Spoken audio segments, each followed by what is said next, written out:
Okay, I think we can start. All right. So, hello, good morning, everyone. Welcome to the International Election Observers Forum, observing the Indonesian elections 2024, understanding vulnerabilities, threats, and risk. This forum is a collaboration between Transparency International with Indonesia, the Transparency International Indonesia with the Association for Elections and Democracy, or Perludem. First of all, thank you very much for your attendance. I am Amalia, or you can call me Amel. I am a program officer at Perludem. Our organization has been conducting election observation in Indonesia since the 29th election. And the 2024 election is a very important election for us because of at least three crucial reasons. First, this election will determine whether Indonesia will continue President Jokowi's policy legacy or take a different or new direction.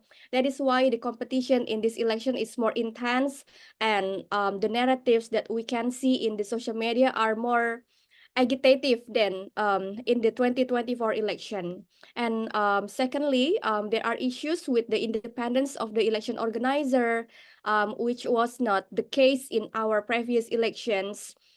Third, Indonesia's election campaign methods also follow the trend in the neighboring countries, like the Philippines and also Thailand, where social media is more increasingly used to influence the voters.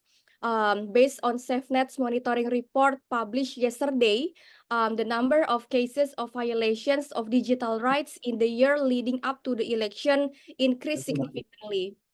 So the fierce contestation of the 2024 election, with many problems with the ethics of state officials, has been related to the higher level of digital attacks. There is politically motivated law enforcement being found, disinformation, a lot of online voter suppression online, and of course, there are issues regarding campaign funds that are still not fully accountable. We also facing a problem of dynasty politics, politicization of social ed, and a decline in women affirmative policy. So we will discuss all the issues in this forum. It is an honor to me to moderate this timely discussion. For the first agenda, we will hear opening remarks from Secretary General of Transparency International Indonesia, Bapak Danang Widoyoko. So to the Honorable Bapak Danang Widoyoko, please, the screen is yours. Thank you, Amel. Good morning, fellow colleagues, ladies and gentlemen. Today, so Transparency International Indonesia has organized a meeting with observers and civil society organizations that work on election issue. 17 or maybe we have 17, 18 participants. And yes, Indonesia will have a national election next week on 14 February 2024. People will vote their representatives, the member of parliament at the national level, province, and city and district level. And in the same time, people will vote for the next president as well. So the next election will be the second time of the election after the end of the authoritarian era during the Suharto.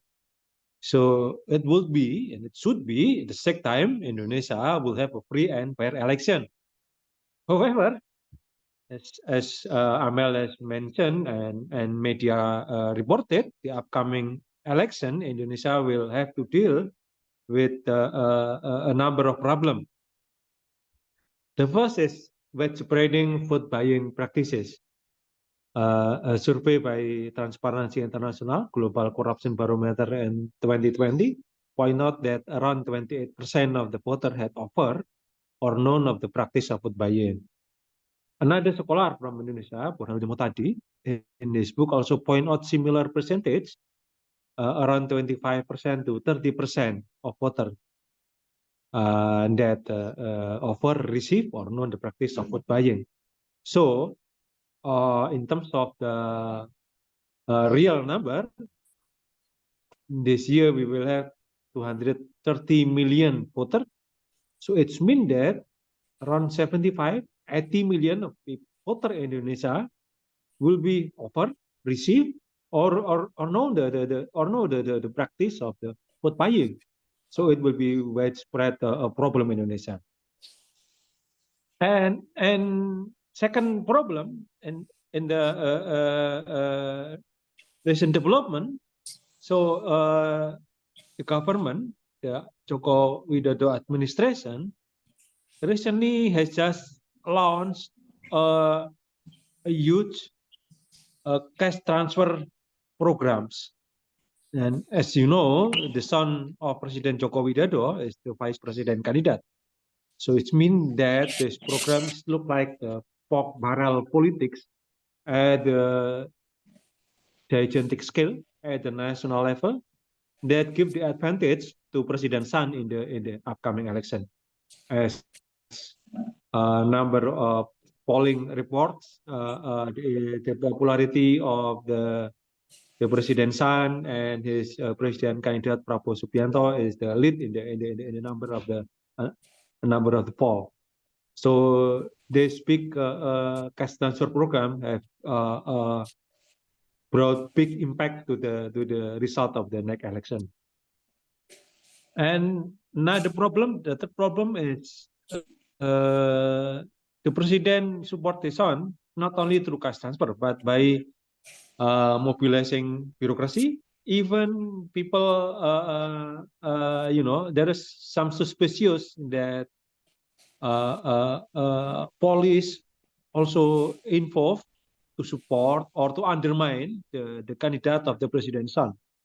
So it will be the violation of the fair election principle.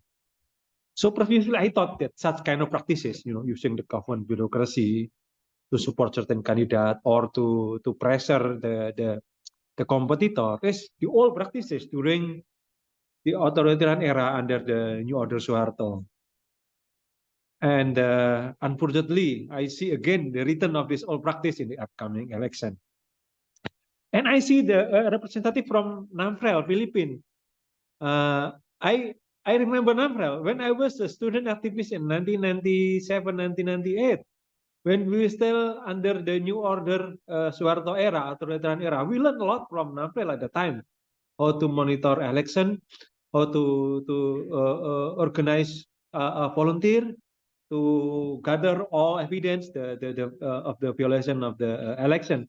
And now I meet, although through an online platform, I meet again with NAMFREL. So it's mean that unfortunately I meet NAMFREL in the bad times, not in the good times. But it's mean that now we have the similar situation, similar condition as many colleges in Philippines or India or many countries that shifted to the authoritarian or the illiberal regime. So it means that Indonesia is facing this kind of the situation, or winter is coming for Indonesia, and that's why this meeting is very important. This forum is very important for us because the knowledge, the skill to monitor election actually has been maybe left over or not learned anymore by activists, because during the pre-election, it's supposed to be the task of the political party or the other candidates to ensure the free and fair election. But now we have to, civil society have to be involved again to monitor the election. So this forum is very, very important because, unfair election is very obvious here in Indonesia. So I hope this meeting will not only enrich our knowledge, but also encourage the civil society and also public Indonesia to put attention on the unfair that bad people will lead Indonesia, or at least I hope that prevent Indonesia, shifting toward to the authoritarian or illiberal regime. So thank you for your kind attention. So I give back to the moderator, Amel. Please, Amel. Yeah, thank you very much, Bapak Danang Widoyoko, for such an insightful and informative opening remarks. It gives us a lot of context to lead us into the discussion. So, dear colleagues, here we go to the discussion session. We have 4 respectable speakers. They are all professionals and experts in politics, democracy, and electoral issues. So we are very lucky to have them. For the first discussion, is Kafil ready here? Oh yeah, Halo, yes, okay. Mbak. Yeah. For the first discussion, we have Kahfi Adlan Hafiz, a researcher and a colleague of mine at Perludem. He will give us a more detailed context of Indonesian politics and elections in 2024. So Kahfi, you have 20 minutes to present. Yeah, please, Kahfi, the time is yours. Yeah, Mbak Amel, can I have 5 minutes for preparation? Oh, okay. Yeah. Just 5 minutes. Thank Yeah. you. By the way, Mas Sahel, can we proceed to Mbak Huria first and then go to Kavi, or? Sure, Mbak Mel. We can switch. Yeah. Okay, so Yeah, it will be better. It yeah. will be better, Mbak. Yes. Yeah. Okay, Mbak Thank you Huria. so much. Yeah. Okay. With Mbak Neni first. So, I will go to Mbak Neni first. Mbak Neni Nurhayati. The better is Mbak Huria first. Or young generation first, Mbak Huria. That's depend on you. Based on tour, after Kavi is Mbak Neni. So, I will go to Mbak Neni ya. Okay, Mbak Neni Nurhayati, she is a Director of Democracy and Electoral Empowerment Partnership or DEEP, a notable NGO in Indonesia. Mbak Neni will present challenges of Indonesian elections in the reform era. So Mbak Neni, the screen is yours.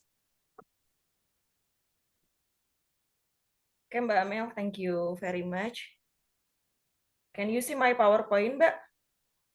Not yet. Nah, okay. We already see this. Yeah. Okay. Ya, Bismillahirrahmanirrahim. Assalamualaikum warahmatullahi wabarakatuh, ladies and gentlemen. Good afternoon, good morning. Sorry. Good morning to you all. First of all, I would like to say thank you very much to the organizer, Transparency International Indonesia, in collaboration with the Association for Election and Democracy, for inviting me to be presented in this respectful agenda. Distinguished speakers, Mas Danang, Mas Kahfi, Mbak Huria, and then Mbak Brisya from Anfrel, and participant from all participating organization. I'm Neni Nurhayati of Democracy and Electoral Empowerment Partnership, or DEP Indonesia, and in this opportunity I will present about how the democratic challenges in the 2024 election. So my presentation in the challenges of Indonesian election in the reform era. So as we know that the reform era has been going on for 25 years, but democracy in Indonesia has yet to be fully established. After 25 years of reformation, Indonesia has actually entered a phase of recession and decline of democracy.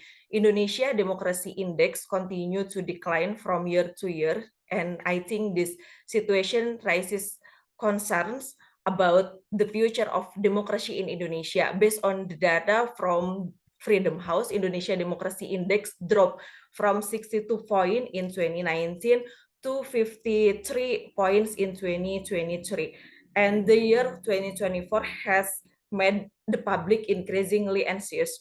The weakening of democracy is followed by the weakening of several institutions such as the Corruption Eradication Commission or KPK and the Constitutional Court, the presence of a combination of candidates who violate human rights and dynastic politics, also challenging in the integrity of the 2024 election, I think. Seeing President Joko Widodo, and I think this is also highlight from Mas Danang in the opening remarks, Joko Widodo's statement regarding minister and president being allowed to campaign and taking sides, there is potential for misuse of state resources for election participants to win, including mobilization of state civil servant or ASN. In addition, intimidation against the freedom of expression of human rights activists and the public who want to monitor contestation. However, quality democracy must be supported by free, fair, and integral election. The pick was candidacy, the vice president who is connected to political dynasty. This was followed by repressive action against criticism. And what happened at the Constitutional Court made us aware that various manipulation of the law were occurring again. Democracy is overturned not by military coups and revolution, but by manipulation of the law.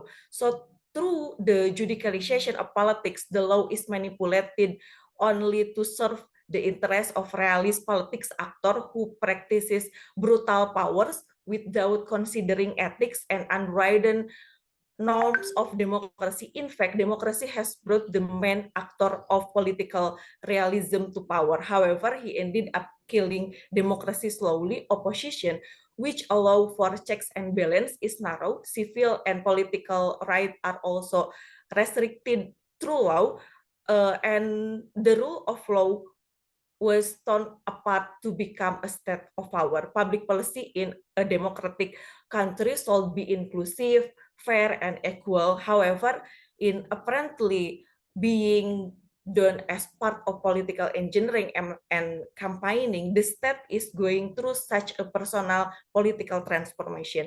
So I think this is very dangerous for the future of democracy, and public policy is also used a partisan political instrument.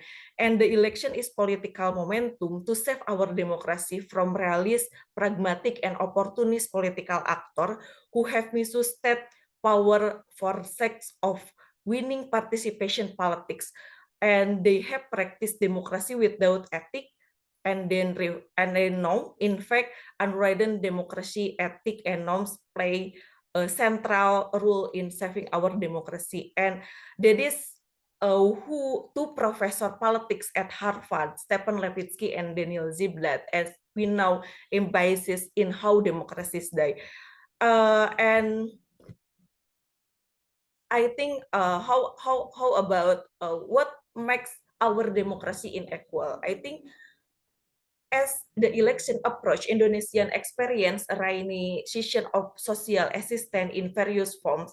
This confirmed the partisan politicization of policy, public policy, which is funded by the state base, and among others, on the people tax is being used as a partisan political instrument.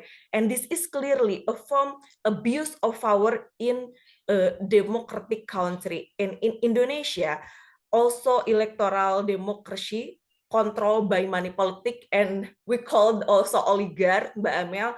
Democracy breeds leaders with corrupt spirit, and greed has in self the mentality of leader to accumulate personal wealth at the expense of the life of money the people. And I think sometimes I'm asking to myself, I wonder what democracy means of this country, because regional heads are democratically elected, but why does democracy not translate into more substance for welfare of the people? And why in a democratic political system that assumes checks and balance, corruption is rampant now? So money politics, I think, is certainly not a new phenomenon. It is classic phenomenon that always repeat itself. And in a still fragile democracy like Indonesia, money politics is common practices easily found anywhere. And some research also confirmed this claim. Mas Danang said that how to Mas Burhanuddin Muhtadi research, and then I think study carried out by Department of Government Science Gajah Mada University Indonesia, Yogyakarta is one example we can propose. And in fact, in Indonesia context, democracy has been practiced procedurally. Nevertheless, procedural democracy in Indonesia, which feature by direct public involvement in electing leaders, has created high cost politics, and but I think consequently voters will tend to elect those provide the material reward in return of their votes. And this is the beginning of money politics, and it is why it has become widespread everywhere in Indonesia. And I think we know that eventually money politics become commonplace and become a system in political culture. In Pramono Anung research, the high cost of democracy, the waning of ideology in our democracy, what matter is money. So money determines person electability, the result of interview with female candidate, no matter how much they can plan with good, progressive, innovative program.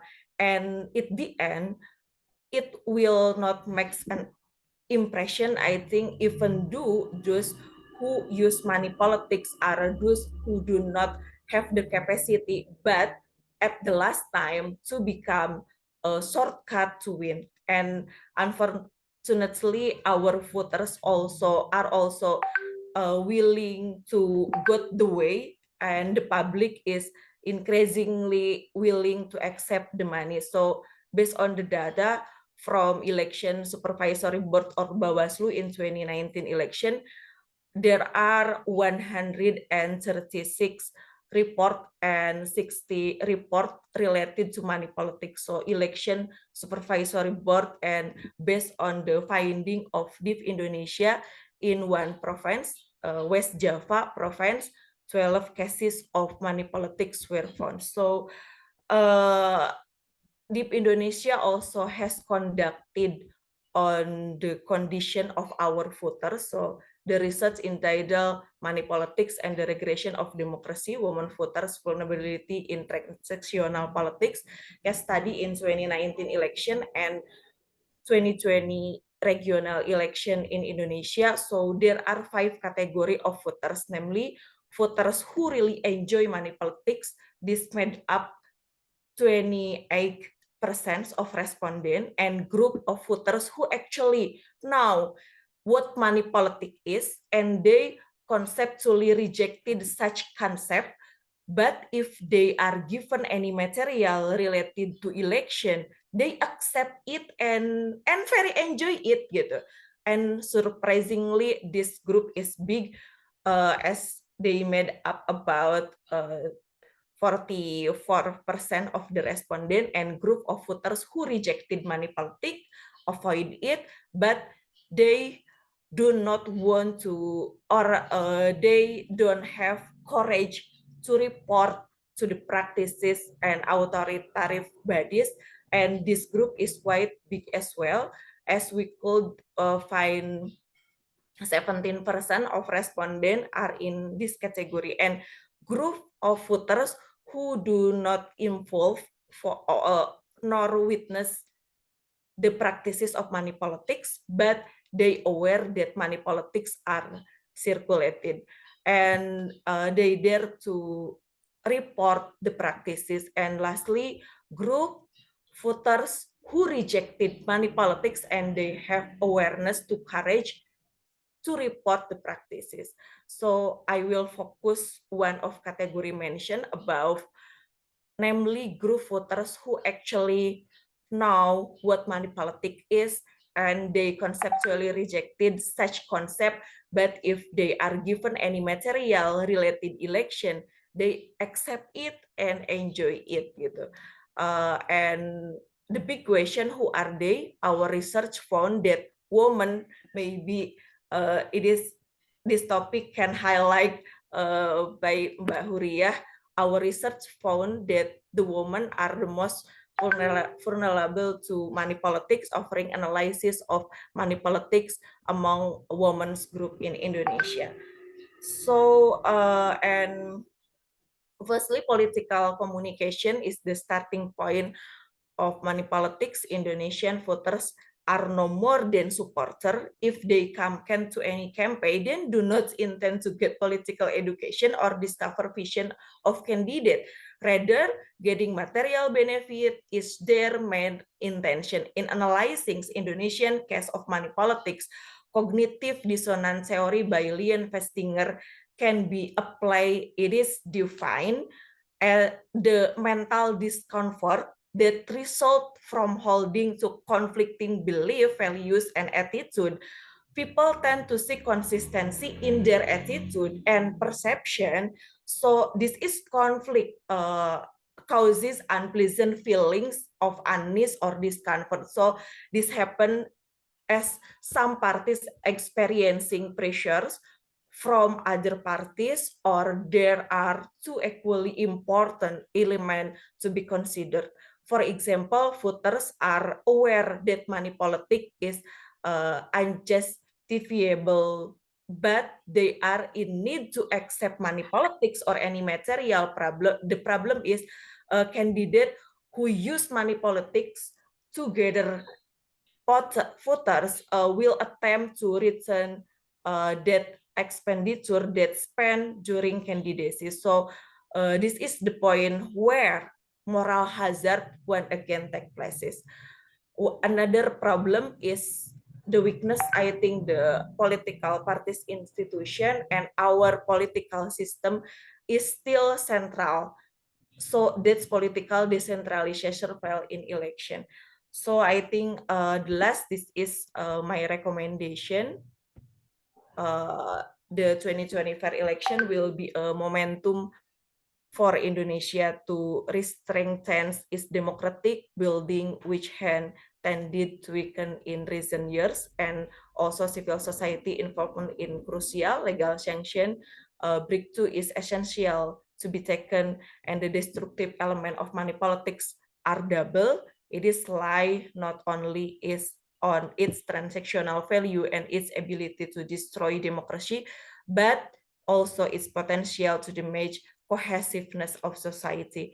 And political parties need to carry out regeneration correctly with a mature concept, and must be looking start from source of fund, and that are not just hunting for the state budget in the form of project.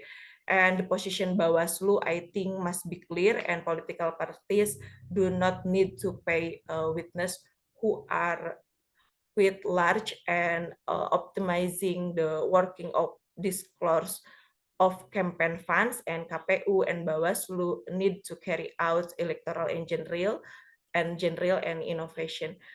And I think this is my presentation today, Mbak Amel. Thank you very much for your attention, and my apology for any mistake I made. Thank you. I will back to Mbak Amel as a moderator. Yeah, thank you very much, Mbak Neni, for insightful presentation about challenges in Indonesian elections since the reform era. One of the issue that Mbak Neni highlight is manipulation of the law. We were very surprised here in Indonesia by the phenomena that laws can be amended just in favor of political dynasties at the national level. So we have seen abuse of power in this election, and not to mention the classic problem of money politics that we can found anywhere in Indonesia. Mbak Neni also share her research on behavior of Indonesian voters toward money politics. So thank you very much, Mbak Neni. I'll back to Kavi Adlan Hafiz, researcher of Perludem. He will give us a more detailed context of Indonesian politics and elections in 2024. So Kavi, you have about 20 minutes to present. Yeah, Kavi, the time is yours. Yeah, thank you so much, Mbak Amel, and thank you so much, all. Good afternoon, everyone. I think this is an important topics that we can cover in this discussion. And I would like to show you some of my slides about the electoral system, and also what kind of challenges that we face, the situation that we face in this in this election. So let me share screen my slide.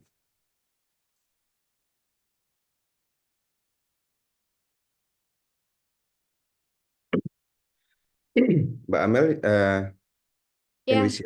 Kavi, yeah. Yeah, okay. Yeah, Yeah, Mas Kavi. okay. Yeah, thank you so much, everyone, ladies and gentlemen. I think Mbak Neni or Teh Neni, I used to call her Teh Neni. And Teh Neni, I think, already talked many things about the election, especially the political, the money politics, and also the political dynasty. And yeah, we face those kind of situation. Particularly the political dynasty, because we also have like maybe Teh Neni already said also about the Constitutional Court decision number 90 year 2023, which give the alternative condition for the presidential and vice presidential candidate to be registered as election participant. But otherwise, I want to talk about the electoral system that TI Friends, Transparency International Indonesia Friends asked me to talk about the electoral system and several challenges on electoral integrity in Indonesia. So yeah, first we can see the electoral and political party system in Indonesia as this briefing. I want to show you about the election stages first.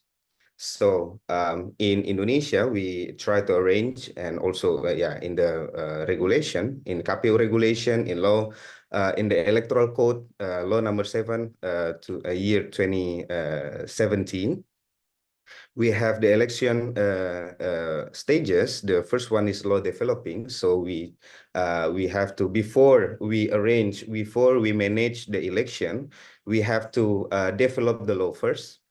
So this is law for not only the election stages, but every stages in the election will have their own regulation in the KPU level. So in election, for the legal framework, we have, of course, we have the Constitution, which give us the authority, which give us the authority and possibility to conduct and manage the election freely with the principle of Luber-Jurdil.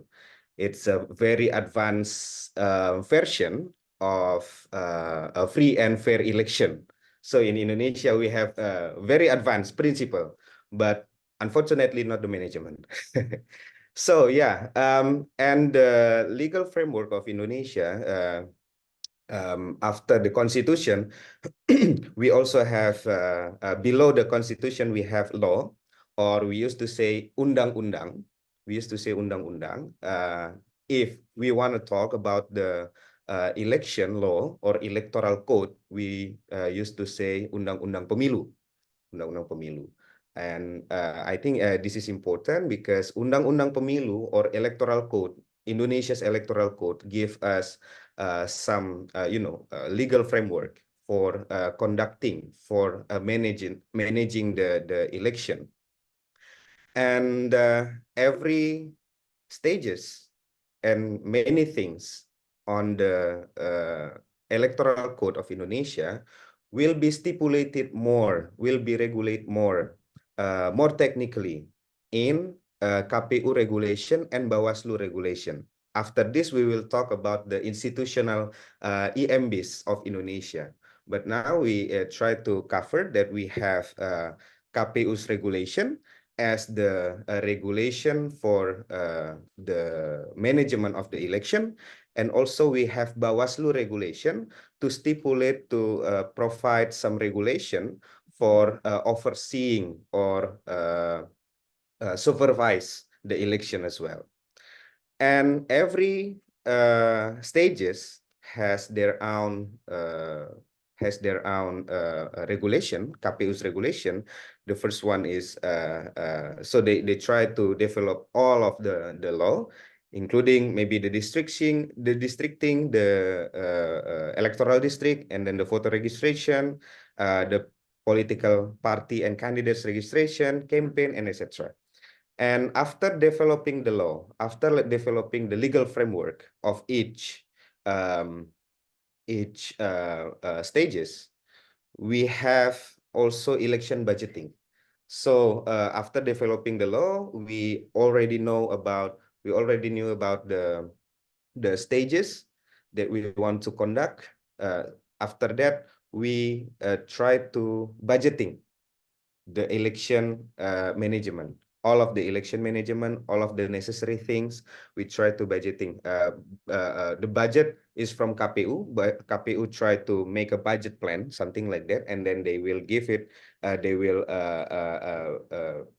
give ask the consultation with the parliament, the national parliament, to get the agreement or to get the acceptance. And after the budgeting, then we come to districting. Actually, in our electoral code, we already regulate the electoral district, but KPU, after the constitutional court decision, KPU is also has district, the authority to decide the electoral district, not only in the national level, but also in the provincial level and in the city and municipality level. And then after that, we going through the voter registration. The KPU also did some registration, coordinate with the Home Affairs Ministry, the Ministry of Home Affairs, which also have an authority to regulate and to manage the civil registration. So the civil registration would be connected with the voter registration.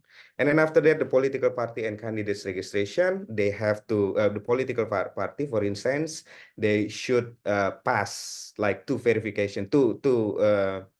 ways verification. The first is the administration verification, and then the second one is the factual verification, to see which they met the requirements or not, including the candidates as well. And then after that, candidates is also not only for the political party, but also the legislative candidate, since we have the open list proportional system, and also the presidential and vice presidential candidate. And then after that, we also have DPD or Senate as one of the actor, one of the contestant in our election. And then after the registration and the KPU registered and validate their data, validate their conditions and also requirements, then KPU will register them as the electoral or the election participant.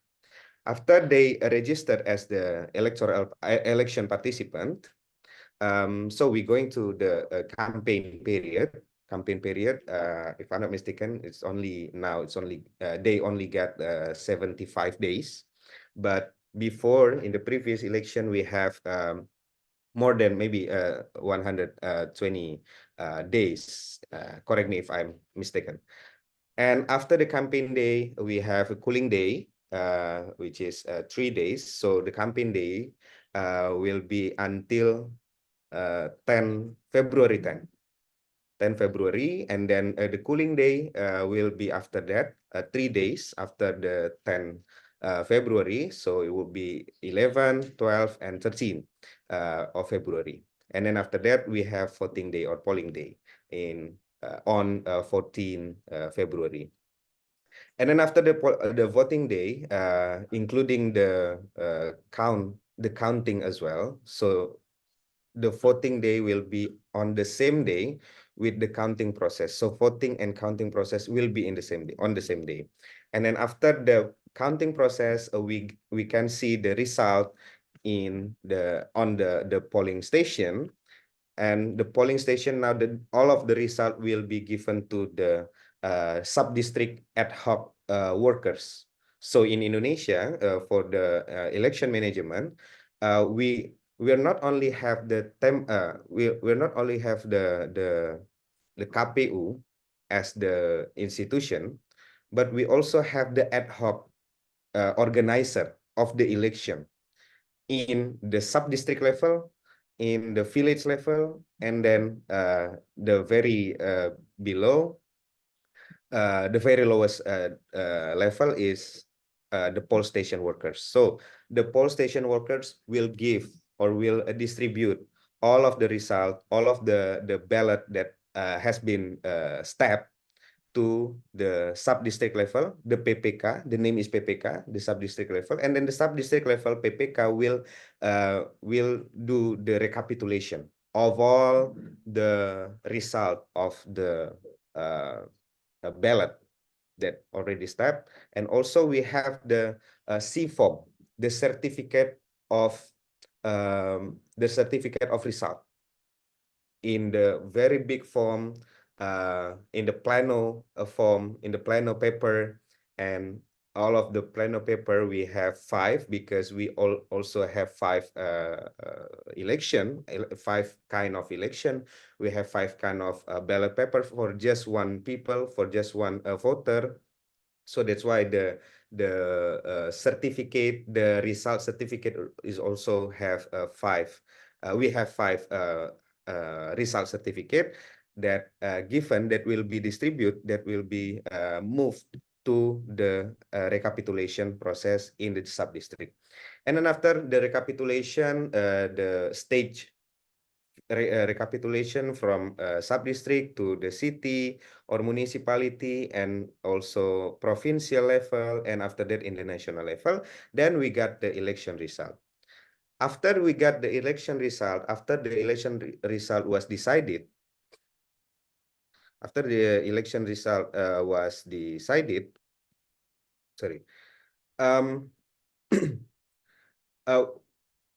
participants of the election has the opportunity or possibility to apply to apply the election result dispute on the Constitutional Court. So in Indonesia, we have the Constitutional Court that has authority not only do the judicial review, but also handle the election result dispute. After the election result dispute done, every dispute in the election already finished by and get the decision from Constitutional Court, then the oath taking by the elected candidate, president, vice president, all the legislative candidate. If they are elected, then they taking an oath to be an official. So now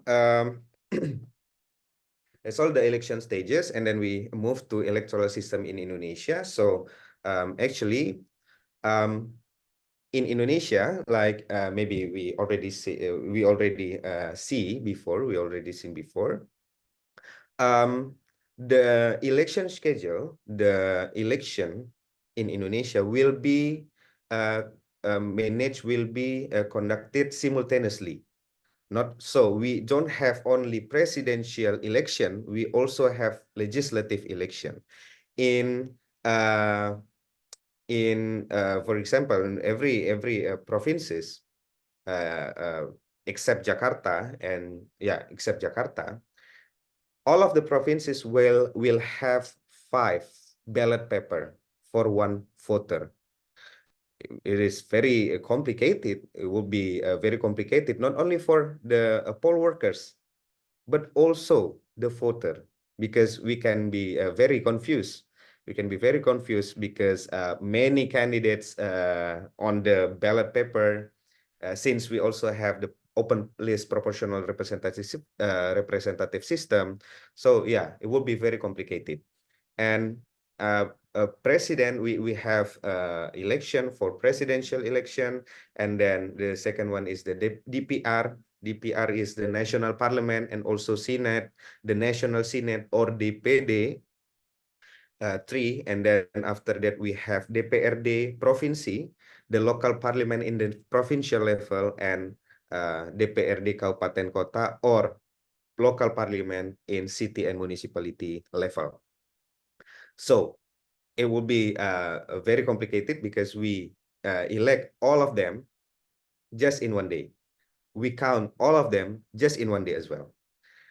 And we also have the because we have as the implication of the open list proportional representative system, we have district magnitude.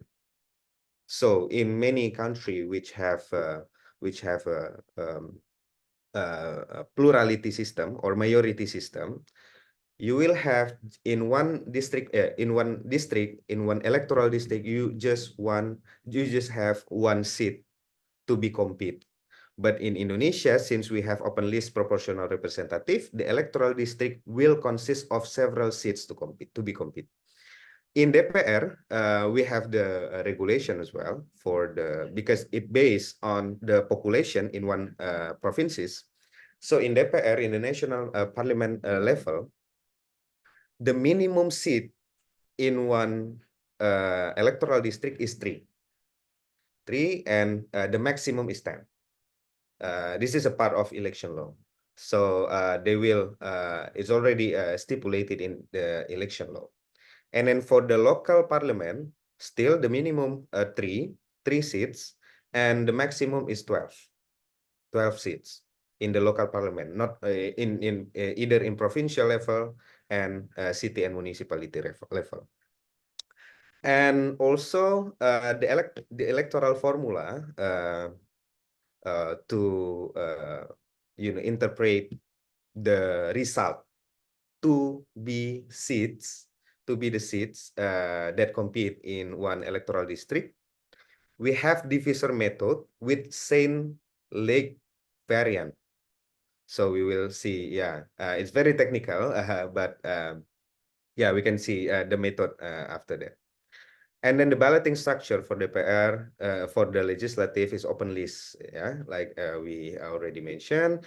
And in Indonesia, we also have the parliamentary threshold, 4% applied for DPR for the national parliament, because if the political party gain at least 4% of votes in the national level, they can be counted as one. They can be they can get the seats in national parliament in DPR.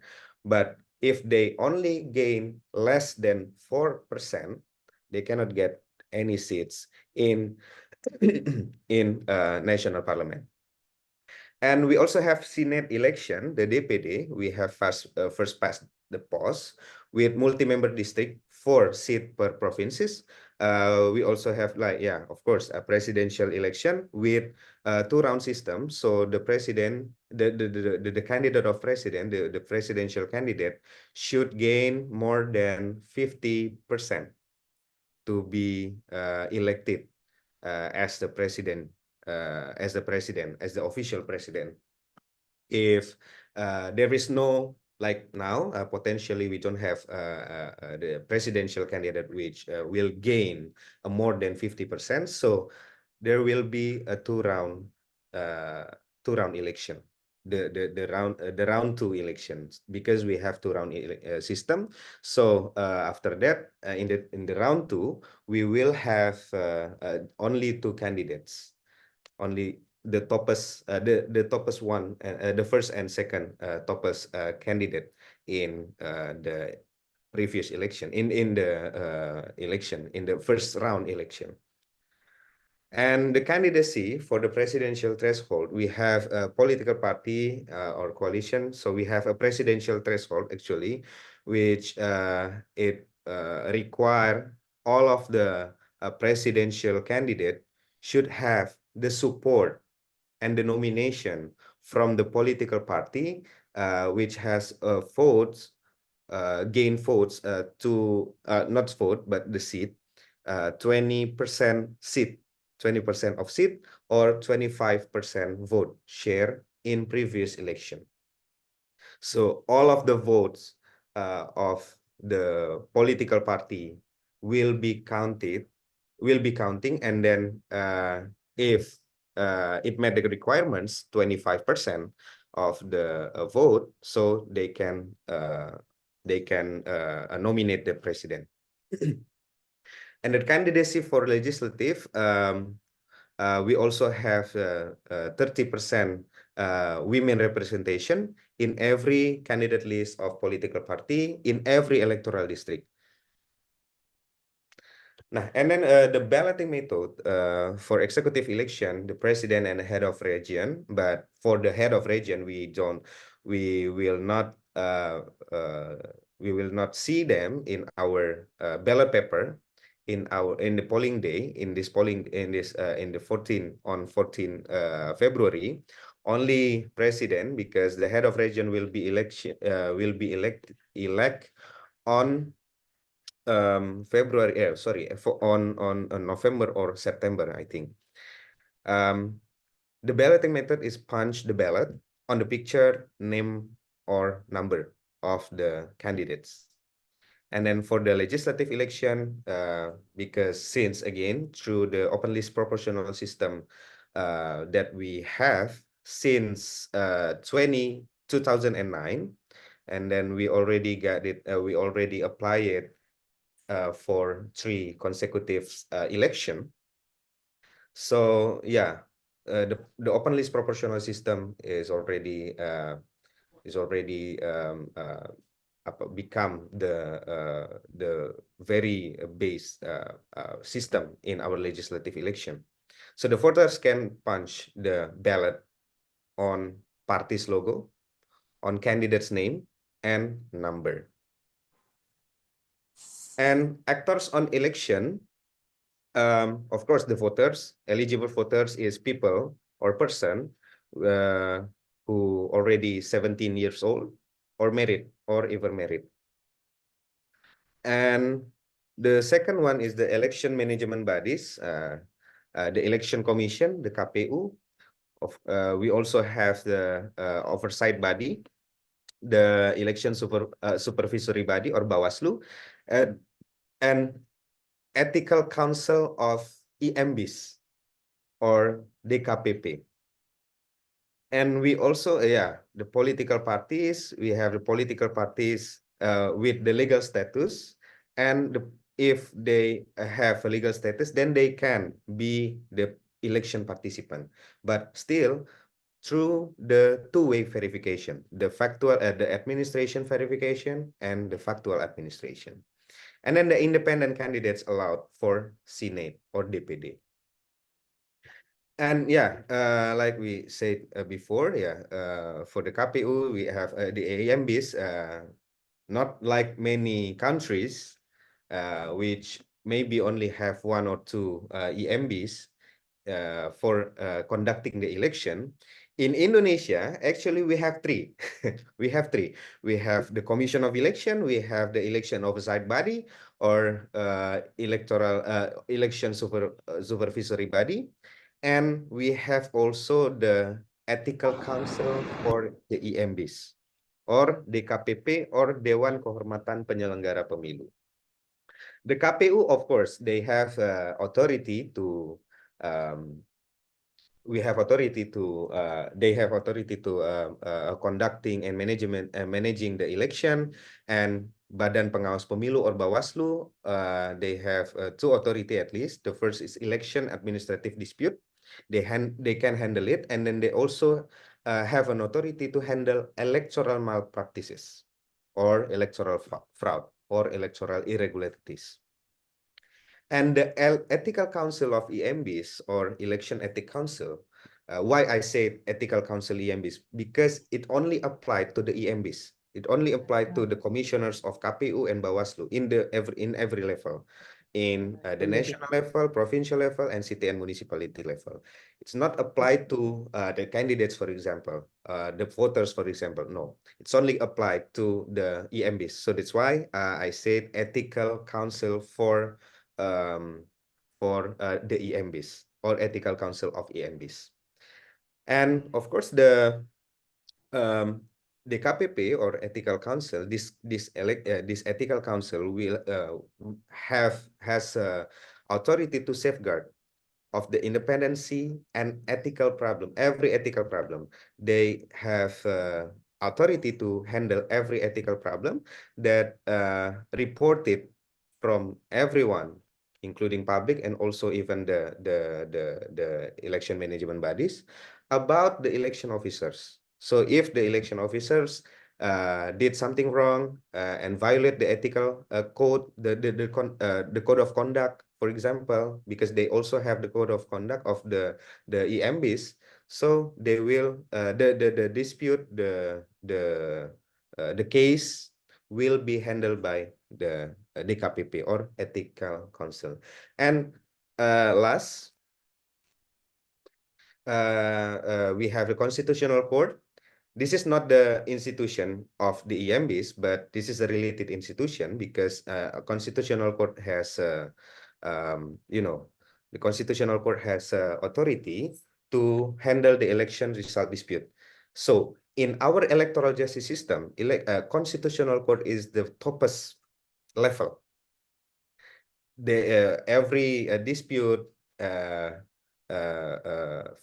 will be finished in the constitutional court, not in the Bawaslu, not in the KPP, no, but in the constitutional court. So that's why the constitutional court hold a very prominent role in our electoral justice system. Otherwise, we found that now we found many conflict of interest between constitutional court and the candidates. So yeah, of course, we try to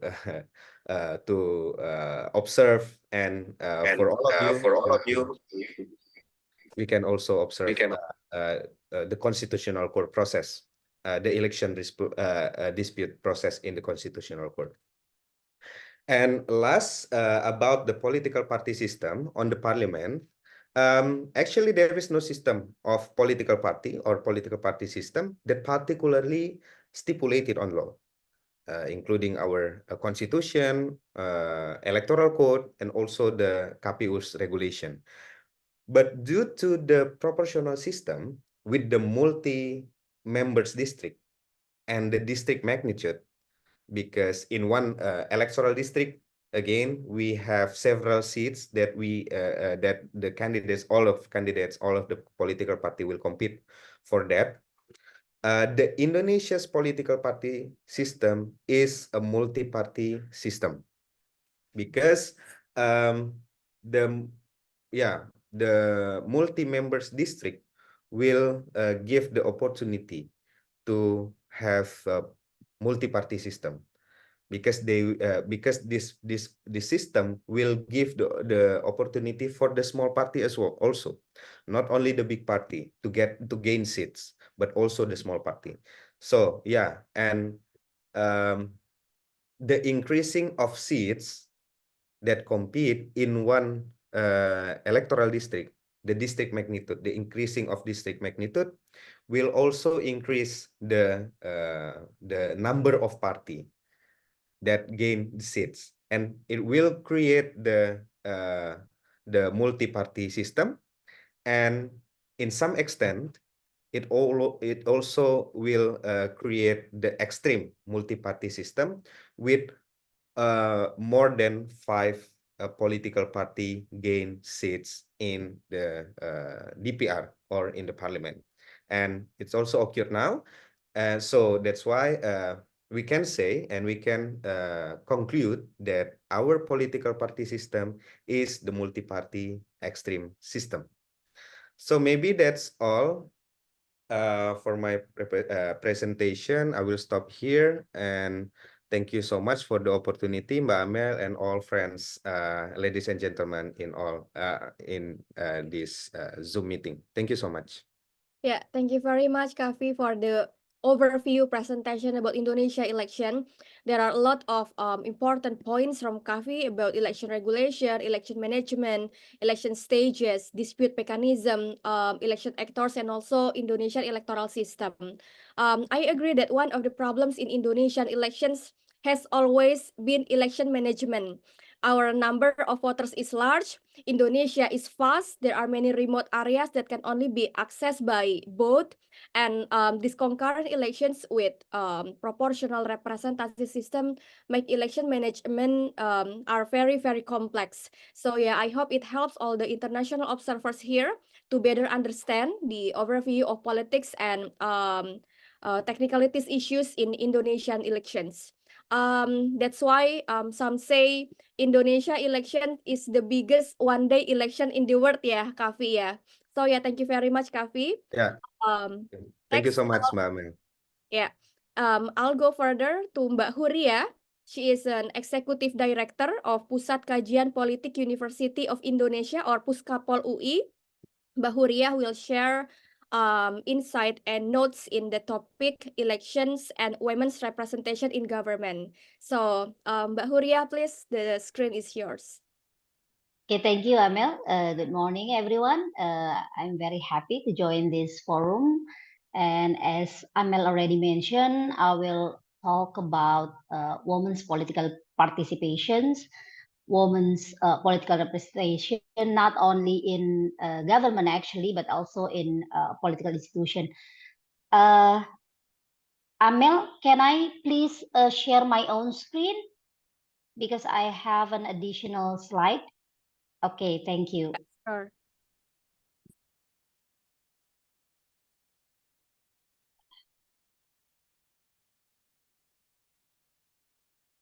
Okay. Well, first of all, before I gave you an overview about the problems of women's political representation in Indonesia, one of the wait, okay. One of the main problem is the gap between what we have in constitution and regulation and also laws and the actual implementation of women's political representation in Indonesia. And at least there are two main questions that I would like to arise in my presentation. The first questions is to really examine whether the election method is fair and open to all candidates, because we can see that there is a huge disparity between men and women when they compete in the election and also when they participate in the political parties. And the second question is, has the political representation within the framework of democracy and elections met gender expectation? And when we talk about Indonesian conditions, yes, we do have affirmative policies since 2004, and we implement this policy since 2009 election actually. But when we talk about affirmative policies in Indonesia, there is also development in terms of the affirmative policies implementations. First of all, we see that the affirmative policies is evolving from time to time. In 2003, we have an election law regulating about the nomination of a woman candidate in the party list. However, it is not an obligation for the political parties. There is no sanction mechanism imposed to political parties if they do not meet the affirmative policies. But after the 2004 elections, in 2009 elections, we have more stronger affirmative policies in party law. In 2008, the party law said that the party must involve 30% of women as party founders. And also the management of political parties must consist of 30% women. And in the election law, we have a new regulation that require political parties to put at least one female candidate in every 3 names of the list of candidates. So this is a stronger regulation in terms of strengthening and securing women's place in party list. And for the 2019 elections, we also have several provision in terms of affirmative policies. In the election law in 2017, the list of candidates contains 30% of women, and also in every 3 names of the list of the candidate must contain at least 1 female candidate, and woman can be placed in number 1 or number 2 or number 3, and so on. So we still have a good affirmative policies on paper. However, when we see the electability of women as a legislative candidate, the number is quite small. In 2009 elections, for example, we only have 18% women, compared to male member of national parliament in Indonesia. And the number even, slightly declined in 2014 elections from 18% to only 17%. And in 2019 elections, for the first time in Indonesian history, we have the highest percentage of women representation in the national parliament, around 20.5%. And right now, in 2022, we have since 2022 we have around 22% woman legislator, due to the situation of what we call it PAW, pergantian antar waktu. And in the lower level of parliament, in the local parliament, both in provincial level and also municipalities level, the number is even smaller. It's only 16% in the provincial level, and then the number only increased to 18% in the 2019 elections. And for the municipal level, we only have 12% of women legislator in 2009 election, and the number is only slowly increased to 14% in the 2014 elections, and then 15% in the 2019 elections. So there is a disparity actually between the regulation that says women must be placed at least 30% of the party list, but in terms of their electability, the number is small. And we can also see the comparison and also the influence of women's placement in the party list. According to Puskapol analysis on the electability of women candidate in 2014 and 2019 election, the placement of female candidate in the party list is very important. Most of the candidates who are placed in the first number, in the first number of the party list, have a greater chance to be elected, even though when we compare between male candidates and female candidates, there is also a disparity. For male candidate, around 60%, no, not around, more than 60% of male candidates who are placed in the first number or in the first positions is elected by the voters. But for the female candidate who are placed in the first position in the party list, there is only around 42 or 43% of them are elected by the voters, and the number is even slower. The chance is even slower and smaller when they are placed in the second or third and fourth candidate. And that is why we can see the gap between male candidate, the electability of male candidate and the electability of female candidate, both in national election and also in subnational elections. For example, I in the table, I put a top 5 political parties. In terms of a number of candidates, most of the candidates, of course, they are men. For example, PDIP, they have 358 male candidates in the 2014 elections, and the number of female candidates only 215 female candidates. And the number of female candidates that are placed in the first position is only 13 among 215 candidates.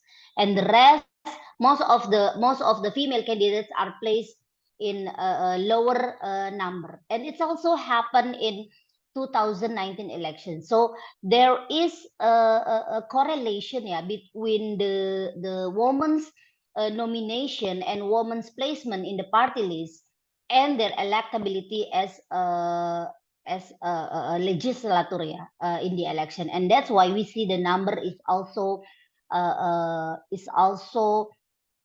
smaller than the male candidate. And in local elections, there's also a disparity between the nomination of women as head of regional governance and also as a vice head of regional governments and their electability. So, for example, in 2015 elections, there are 124 woman candidate, but those who are elected is only 23. And also, when we compare with 2022 regional elections, there are 159 woman candidate as a regional head, but only 29 woman is elected as head of regional governance, and 29 woman candidate is elected as vice head of regional governance. So what I'm saying is the tendency of a woman's participation in the elections, either in legislative elections or regional head elections, is increased from election to elections, from time to time, but their electability remains small, compared to male candidates. And when we see in a larger context, women's political representation in Indonesia in all institutions, bureaucracy, judiciary bodies, and also parliament, local parliament, national parliament, is quite small. The highest number of women representation in political institution is only in regional representative, or what we call it Dewan Perwakilan Daerah. There is 136 among 136 member of DPD RI, there is 42 women. So it's around 30.8% of women is elected as regional representative, and the second place is in national parliament. There are 22.5% woman is elected in DPR RI, and then the third position is woman in bureaucracy. The woman's proportion in mid-level position in bureaucracy is around 20%. So from 2,500 something, there are 500 women placed in the mid-level position, in the managerial or senior level in government institutions. So here's the situation of women's political representation. The number is not met, expected, and a crucial number of 30%. 30% of women quota, even though we already have a gender mainstreaming regulation. We have gender mainstreaming regulations since 2000, since the year 2000, and we also have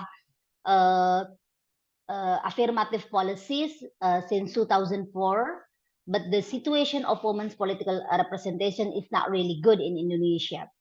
And even compared to its neighborhood countries such as the Philippines, Laos, and also Vietnam, Indonesia is placed around 7, if I'm not mistaken, 7 among 10 ASEAN member countries. So yeah, this is the number of women's representation. And when we talk about the affirmative policies, I identify several barriers of affirmative policies in Indonesia. And the first barrier is from the regulation. Even though in terms of regulation, we already have a better regulation to promote women's participation in the political arena. However, it is still limited to nomination only. So the woman quota is only applied to the nomination of political party and candidate list in the election. The problem is political parties only deals with the regulation to only obey the regulation for the sake of being there, for the sake of having the registration approved by the KPU. So they don't really have a commitment to promote women. For example, they put women only in small numbers, only in a small number of party lists. And also they tend to recruit woman candidates in the last minute of elections. They don't really have a scheme and affirmative policies internally to really recruit and prepare women as a legislative candidate. And there is no incentive and disincentive measures for political parties when they don't meet the requirement of gender quota.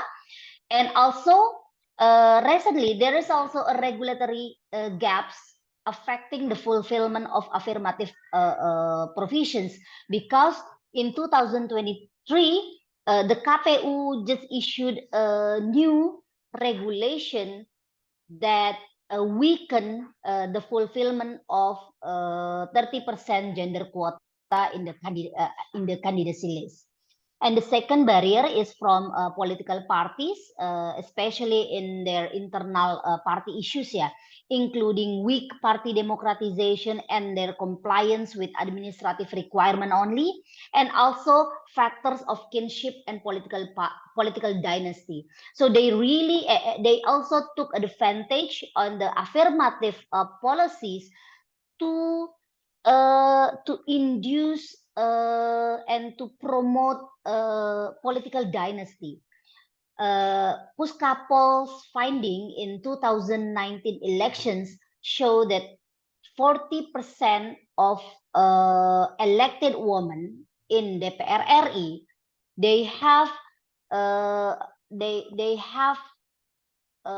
strong kinship with their political party elites.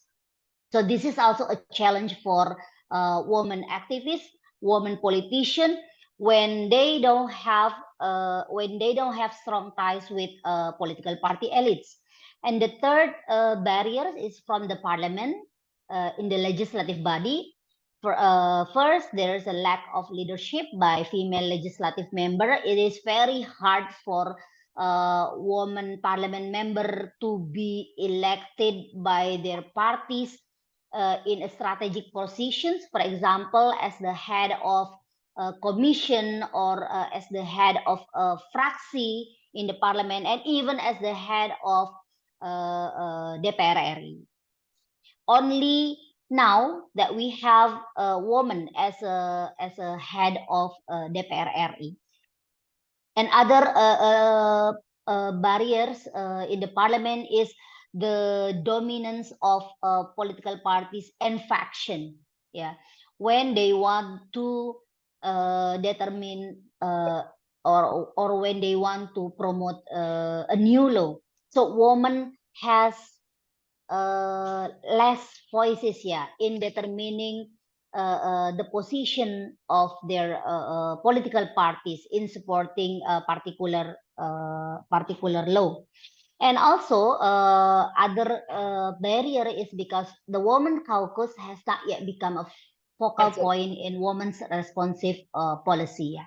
We do have women's caucus in parliament. We also have women's caucus in political parties, but this caucus has not yet functioned as, a champion to promote gender responsive policies, not only in the parliament, but also in local parliament. So this is also the problem of affirmative policies. And other barrier is in electoral politics. As I said before, even though we have affirmative policies, but there is an uneven playing field for male politician and woman politician when they compete in the elections. One of the reason is also because we have an open proportional system, and so the competition is very hard among women. They have to compete with other women, and also they have to compete with male politician. And women tend to have unequal access to resources, to financial resources, to political networks, and also there's a problem of low voter support for women in elections. And this is a structural and also a cultural barrier for women when they compete in the elections. However,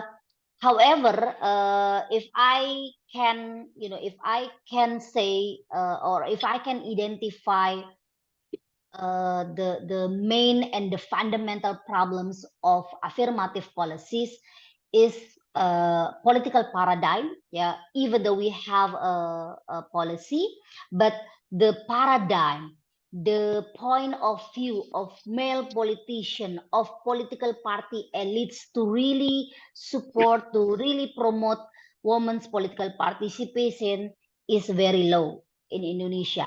And also the lack of enforcement of the law itself, the lack of enforcement of affirmative policies. And as we see in the current elections, KPU is KPU has the what to say KPU has the gut, to make a new regulation that is clearly violating the election law. And even though the KPU regulation is deemed as violating the law, according to Supreme Court decisions, they can insist to implement the regulation. A lot of civil society activists opposing the regulation. They complain, they file a complaint to Supreme Court, they file a complaint to Bawaslu, they file a complaint to DKPP. But then the policy, remains effective and efficiently implemented in these current elections. And the impact is the number of women's candidacy in the 2024 elections is much lower than the 2019 elections. And of course, if the number of women's candidacy is lower in this election, I strongly believe that the electability of women's candidate after the elections will be declining from 2019 elections. And other problem of and other challenges of affirmative policies in Indonesia is because parties and parliaments are not gender-friendly political institutions, and this is started from the selection process. Yeah, there is a very strong bias between male and female recruitment in political parties because parties think that recruiting women is not really giving them incentive, because women has to balance their and manage their time, between working with political parties and also working in their house gitu ya, in their family. And also there is the factor of proximity to party leaders or elites. So parties tend to recruit their family members, their female family members, their female family ties, to become a woman candidate. So this is also the problem. Women are not yet well represented in the selection process of political parties. And also, when they already recruited, as a woman candidate, woman is still not favored in the party platform. Because they are considered as having limited access to financial and political networks. And also the cadre formation procedure and work environment is not woman friendly. And also woman has limited access to strategic decision-making roles in political parties. There are only a few number of woman leaders in political parties, or woman who has a decision-making position in political parties. And when they enter the parliament is also not yet gender-friendly institution. Gender equality and justice are only, become an occasional discourse in parliament. And practically, the gender equality and justice never mainstream in parliament, both as a discourse and also as a practice. And efforts to promote gender sensitivity in parliament remain intermittent even until today, even though we already have women as the head of national parliament. And also there is a tendency of workplace discrimination based on gender. Women tend to be placed in, for example, in commission that are not perceived as very strategic or very crucial, or woman never placed in a strategic position as a leader in parliament. So these are the situations. Although findings of previous studies show that parties and parliaments are the most important institution that can promote women's participation and women's leadership. In Indonesian case, these institutions are not gender friendly. And what are the challenges ahead for women representation in Indonesia? As I said before, there is a disparity between growing female political representation and the engagement of female leadership in decision-making processes. While gender mainstreaming policies have improved the level of female political representation, its number remains below the critical mass of 30%. And while some women may succeed in securing strategic positions in their parties or in the parliament, they are less influential, let alone determining in decision-making processes due to political parties' dominant role. And there is also little evidence that gender-friendly policies have a substantial impact on increasing women political participation and leadership in Indonesia. So in terms of discourses, there is a debate between increased presence of women in political institution with their influence in decision-making process. And there is also contrasting views between promoting a larger number of women representation or improving the quality of their representation. And sometimes this narrative is used by male politicians to weaken the affirmative action agenda, because they will say that we don't really have competent female politicians. So why should we recruit more women if they are not competent? Or why should we compete? Why should we recruit more women if they cannot make a substantial change in parliament or also in political parties?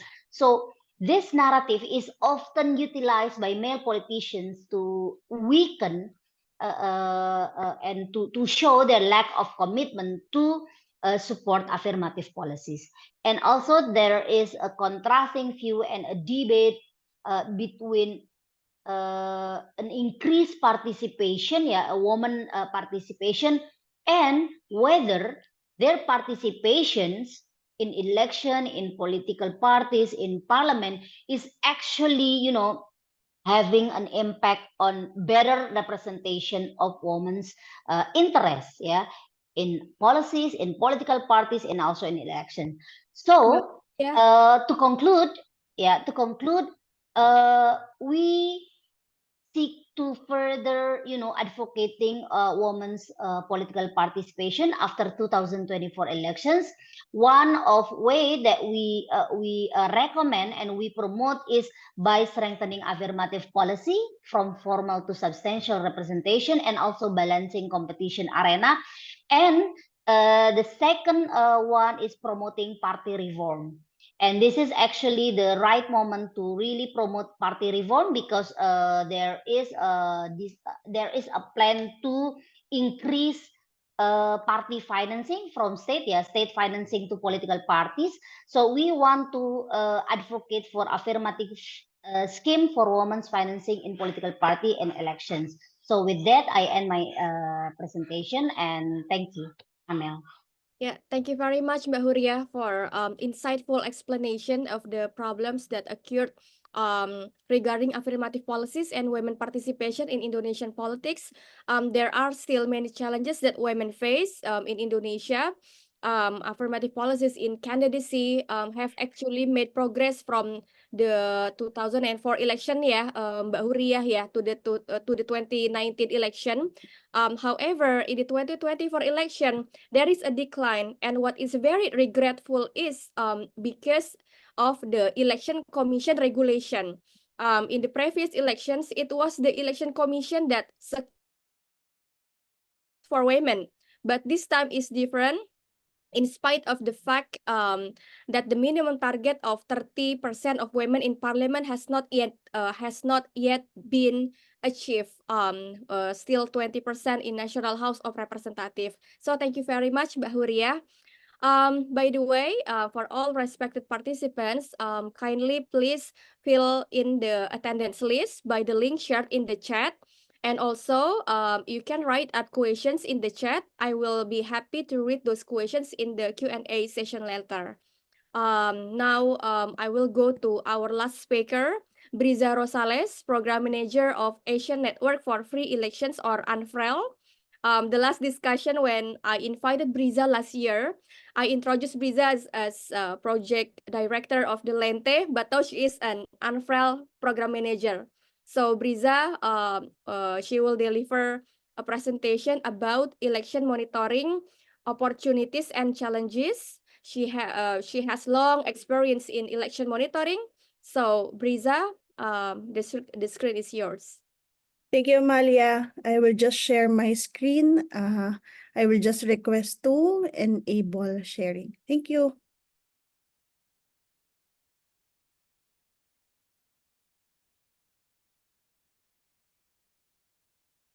I still cannot share, but Mas Sahel? okay, thank you. Okay. Yeah, thank you. Yeah, I'm the host now.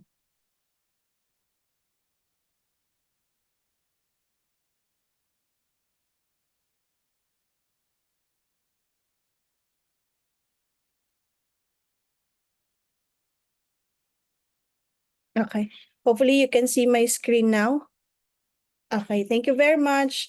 Good morning to everyone. I am very happy that this opportunity has given to ANFREL. So ANFREL stands for Asian Network for Free Elections. So right now, we are one of the accredited observers of the Bawaslu to observe the electoral processes in Indonesia. But yes, Amalia is correct. I also came from Philippines. Actually, it's still on. I'm still wearing the two hats. I also came from Leyte, Philippines. And my topic today actually is with regard to election observation, opportunities and challenges. So I would just like to introduce to each and every one of us about ANFREL. So ANFREL is an international multi-stakeholder, independent and non-political alliance of like-minded organizations working together to promote the democratization in Asia at the national and regional levels. So actually, ANFREL operates together with its 28 member organizations hailing from different countries, from 18 countries to be exact. So the scope of the discussion today would be on the legal aspects of election observation, some success stories, or at least the continuation of the commitment of every member organizations of ANFREL with regard to the importance of election monitoring and election observation in Asia. And then the last one would be maximizing the role as an international observer for elections in Indonesia. So of course, when we talk about election observation, so we see it, at least on ANFREL's perspective, we see election observation as an expression of the people's right to participate in public affairs. So as well as the fundamental freedoms of association and expressions. But sometimes, election observation and election monitoring are being interchanged. But at least on ANFREL's capacity, so we are an election observer, and our mandate is to gather information, make an informed or at least assessment or a judgment. But of course, our limitation is that we cannot interfere in the electoral processes. So that's the basic mandate of an international observer. So in an international observation, of course, right now, actually the trend. So the electoral observation has become an increasingly common component in the toolkit of democratization efforts while serving multiple objectives. So national observer, when we operate it, of course, it should not be a citizen of the country in which the observation is taking place. And of course, when we operate, state sovereignty still requires that there should be a formal invitation to foreign election observers, and there may be more stringent requirements, right? So for accreditation of international observer as opposed to domestic election observer. But in case of Indonesia, it has been smooth actually when we receive the invitation to observe the general elections. Okay. Of course, as one of the mandates of an international election observer, we are here to observe the electoral processes because actually in an ideal setting, so what's the role of the observer, right? Because in an ideal setting, elections are guided by laws, guidelines, and which are publicly available. So elections are also implemented by competent and non-partisan election authorities like the election management bodies. And elections are contested by the diversity of political parties, candidates, and it is covered by an objective and independent media, free from any intervention, and elections are decided by the will of the people. But at the same time, the importance of having international election observer is because elections, in reality, it happens like this. Sometimes elections have inadequate election laws, or corrupt practices by interest groups. Elections have disenfranchisement, marginalization. There are not enough training to the polling staff, to election organizers by EMBs itself. There are also corrupt, partisan, and professional media. There are also poor awareness of stakeholders and a lot more. But it's the reality of it. It's part of the nature of the of being a person. It's part of the nature, the culture, the local customs.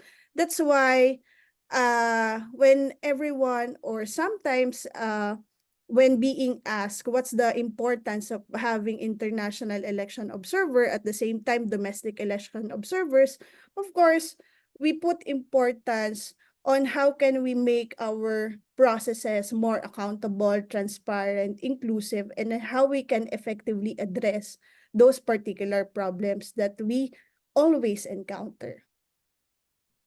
So when making international election observation mission, of course, this is very important. So international treaties, other instruments provide the election observers with a reference framework that we can use in producing assessment.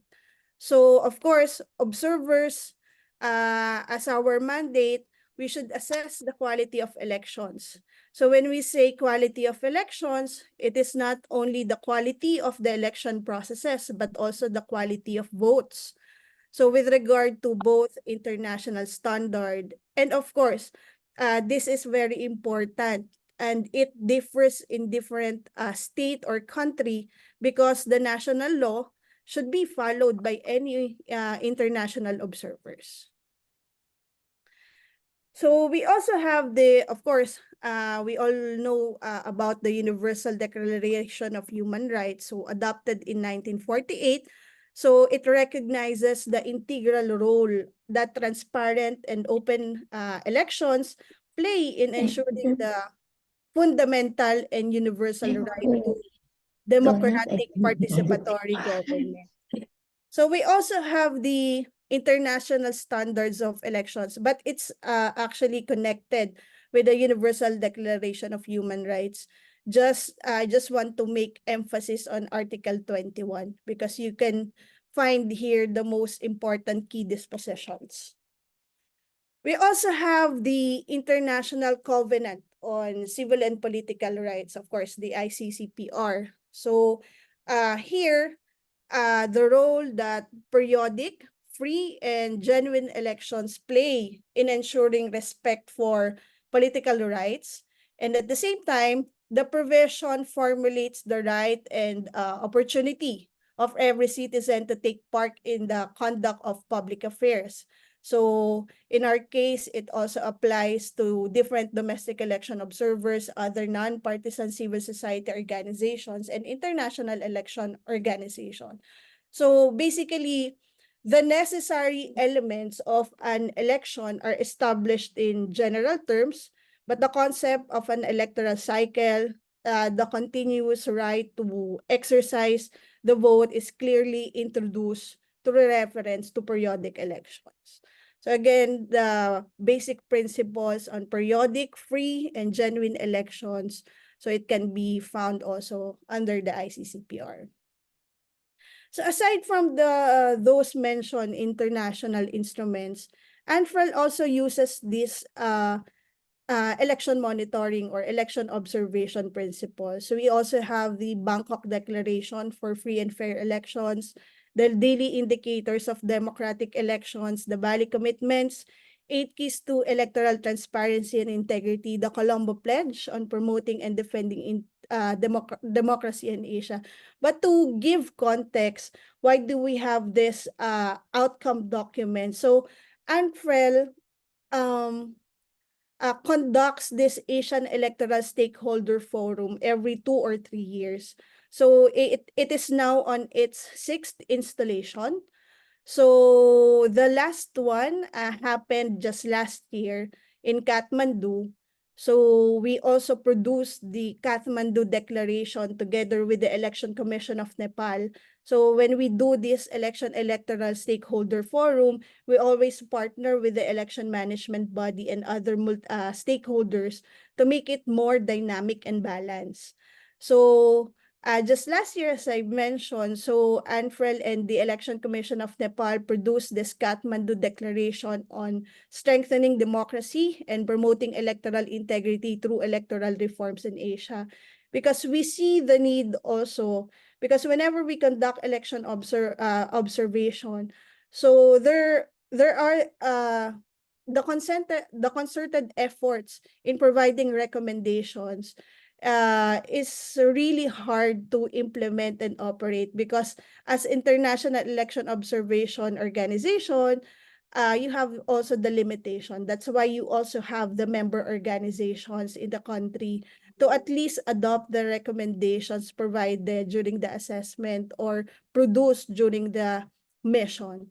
So in the last Kathmandu event for the Asian Electoral Stakeholder Forum, we put emphasis on the importance of electoral reforms, because we would want to produce more technically sound and politically feasible reforms that can be adopted by different countries depending on the context and applicability. So that's the 5 election monitoring principle that also ANFREL uses. Okay, so going back with regard to election observation, so as we all know, this phenomenon, it started in the Philippines with NAMFREL from the year 1984-1986 with they launched the movement, eventually toppling dictator, our former president. But since then, it has been replicated in most of the countries. So it is actually one of the most success stories that it is not only the Philippines who is doing election observation. There are a lot of countries, a lot of organizations, local, regional, national, who have who deserve to be recognized in doing election observation efforts.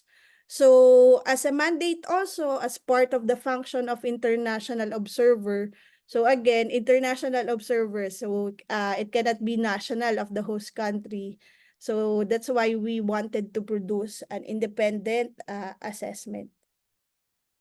So what do other Asian election monitoring organizations do? Just citing or mentioning some of the member organizations of ANFREL. So this is not all. I just put some. There you have also the CMEV in Sri Lanka, who focus on monitoring of election violence, campaign finance, media. And then we also have ODICAR in Bangladesh, who monitor the human rights all throughout the electoral cycle. Of course, Lente, NAMFREL, PPCRV in the Philippines, who have been in different areas of focus. So at least there are existing 3 election monitoring organizations in the Philippines. We also have the BERSI in Malaysia, the FAFEN in Pakistan, PACE in Myanmar, PAFREL again in Sri Lanka, PERLUDEM, KIPP, and JPPR. So these organizations have been successful in implementing their different areas of focus. But at the same time, I would just like to highlight the most important aspect of it is that each and every organization that I've mentioned continue to do observation efforts in all different capacities, in all different areas of focus, at least to increase the perception of accountability of the voters, the authorities, and at the same time to make the election processes a lot better with compared to the previous elections. So how do we maximize the role of an international election observer? So at least in the perspective of ANFREL for this general election, so we have listed this 5. Of course, first one is to deter electoral fraud. because fraud, as you all know, it also has limitations. Fraud can be engineered through multiple instruments that observers in particular, for example, we have the short-term observers, but it might not be able to easily detect, especially the limitation is the duration and at the same time number.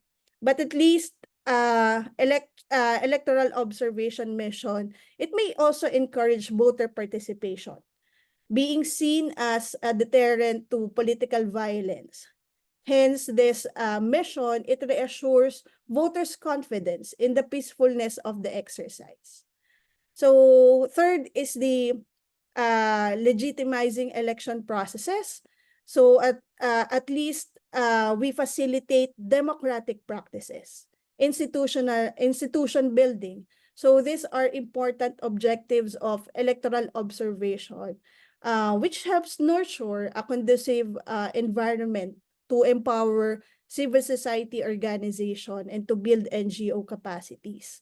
And fourth one and fifth, of course, in catalyzing reforms and promoting best practices. So at least in this capacity building efforts, it can be useful for the objective of the election observation to share the different assessment, experiences, lessons learned among election observation groups, and at the same time, together with the election management body. So this is very important to always sit down with the election management body, government authorities, to engage with them, even if it's hard, because that's the reality of it. But it's also important to sit down with them that this is the assessment produced during this mission, because we all want that the assessment will go to something important to make it being adopted or at least institutionalized in different contexts and capacity, whichever may be applicable. But just to update you, this is the deployment plan of ANFREL. So we have deployed 7 observers and 3 election analysts. So we have deployed them to 14 provinces and 16 cities. And just this morning, we released this statement. So ANFREL launches officially its expert mission today to observe the 2024 general election. So this statement is already available in the social media channels of ANFREL, and at the same time, sent to the media for here in Indonesia and other civil society organizations. And yeah, so I hope I gave justice to the importance of election observation, at the same time in updating you what would be ANFREL's efforts for this 2024 general election. So thank you very much. Thank you. Yeah. Thank you very much, Briza, for sharing your perspective on international election observation. There is a wide range of issues monitored in the monitoring, from voter disenfranchisement, election fraud, voting process, to media independence. So there will be assessment of the quality of election refer to the international standard and national law, yeah. So yeah, once again, thank you, Briza.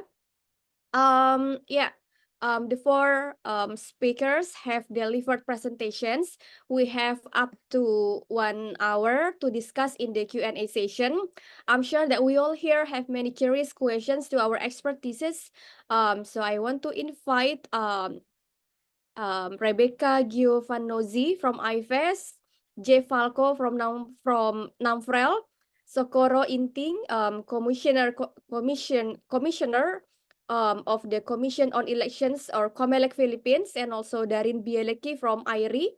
Maybe you can share your concerns, thoughts, or questions to the expert here. Please, if you have any to say.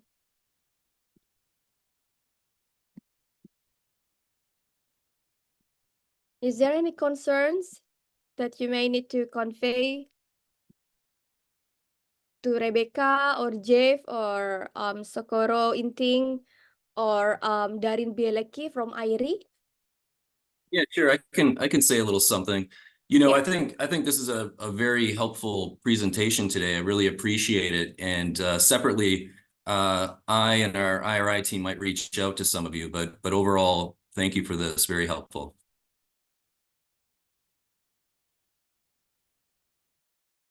Okay, yeah, sure. Thank you, Darin. Anyone else? Yeah, so participants who want to speak, please, you can share your question or thoughts directly by turning on your mic. Please tell us your name and your institution and whom you want to ask.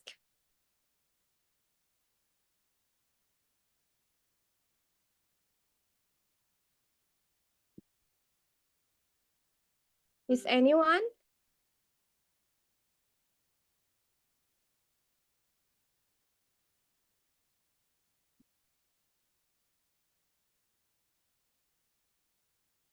Well, Commissioner Socorro, perhaps you want to say something? I see that you unmute yourself. Please, if you have anything to comment.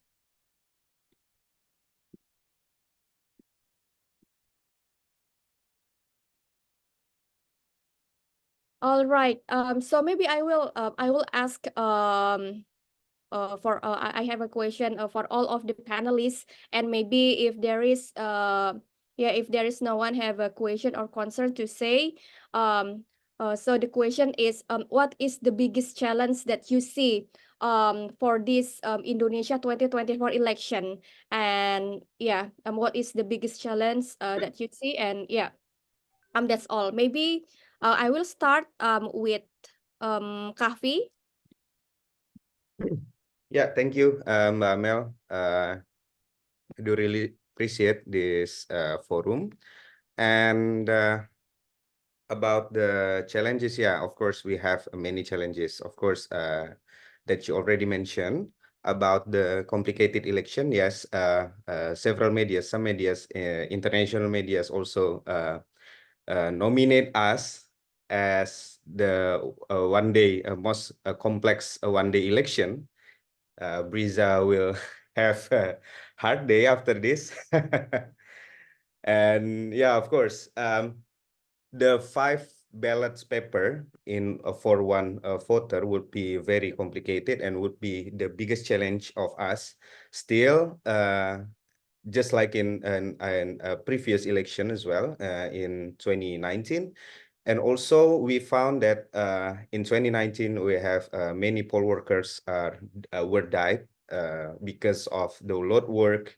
It's very big load work, and also it's a very big it's a very complicated as well, not only on the voting process but also in the counting process. The counting process would be give the poll workers a very big workload as well, because they not only write the result on the certificate form, but also they have to make a copy to make a copy of the result to the every witnesses from the political party, the candidates, and also the candidates, not only legislative candidate but also the presidential candidate.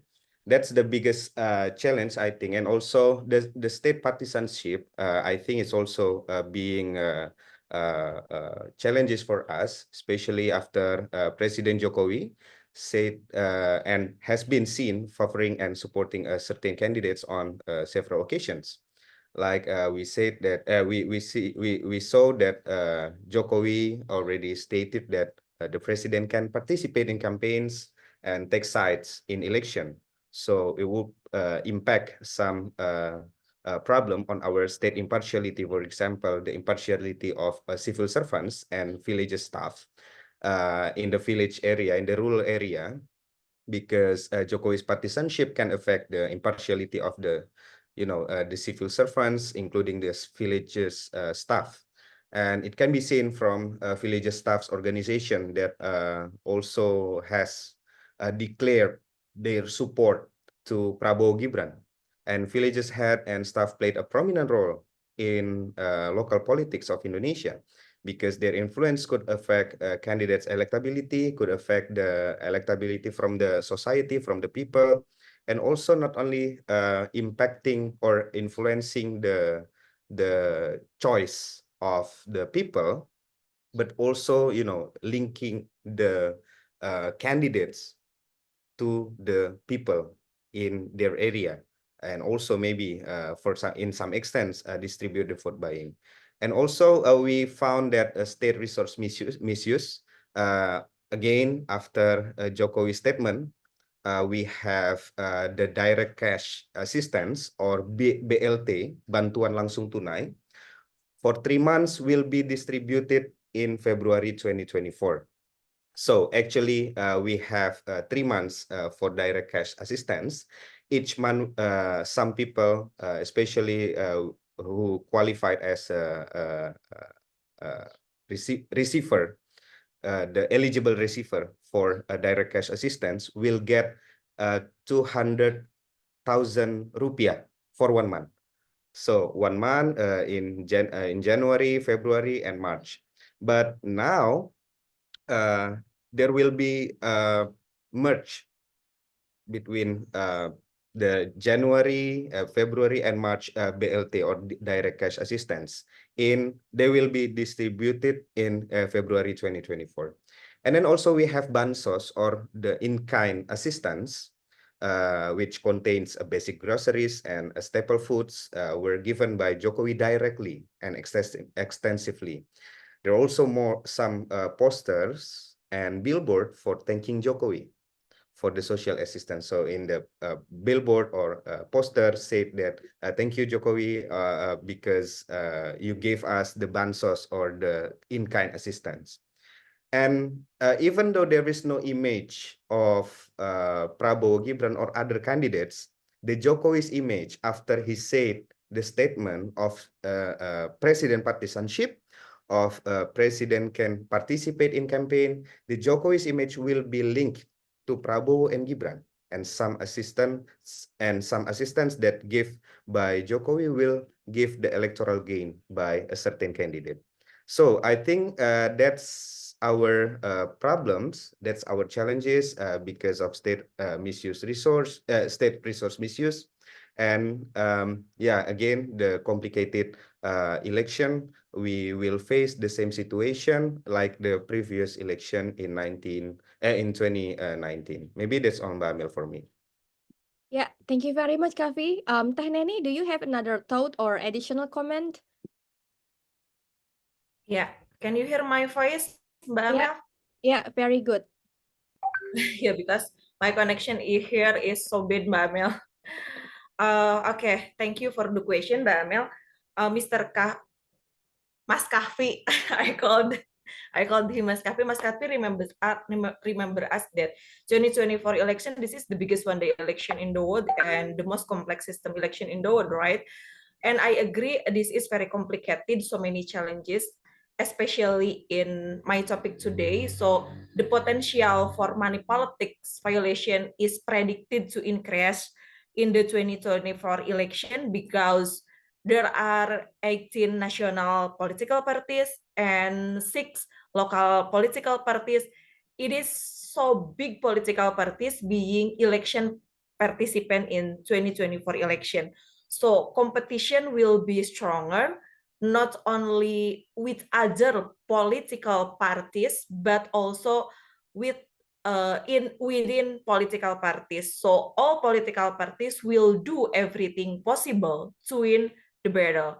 And this is a serious threat, I think, to Indonesian democracy. However, on the other hand, the regulation of election rules has many weaknesses in implementation by election organizer, especially for election supervisory board or Bawaslu. And I thought that we can't fight money politics alone. We need collaboration and cooperation to prevent money politics violation not happen. Mas Kavi has also said that the Indonesian political system, it is open list proportional representation, right? So it's mean one person, one vote, and one value. And this make political actor or candidate who get who have large capital will buy foods from the community. So community participant, I think it is very crucial to help the process of organizing election with integrity, because we cannot guarantee to that election organizer can have integrity also. Yeah, as we know lah, so that there will be inequality, because we need also to encourage transparency and accountability, I think, from election organizer and also election participant. And the 2024 election should be momentum, I think, to strengthen the building of Indonesia democracy. And we know that in democracy in post-truth era, Mbak Amel, it is the biggest challenging for is also misinformation, disinformation, and hoax, because polarization on the ground is getting stronger right now. So the 2024 election, yeah, I think will be a gamble whether Indonesia democracy can truly advance by promoting democracy's value, or is trapped in political behavior that's erode the building of democracy itself. I think that's my answer. Yeah, thank you very much, Teh Neni. Mbak Huria, do you have additional comment, Mbak Hur, about the biggest challenge in for Indonesia election?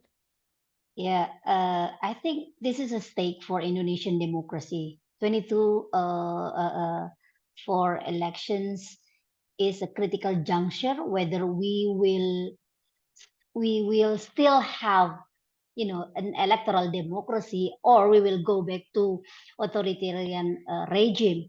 And also for women's political participation, I can see that the winter is coming. The winter is coming for women's political participation. We are dealing with political parties that remain,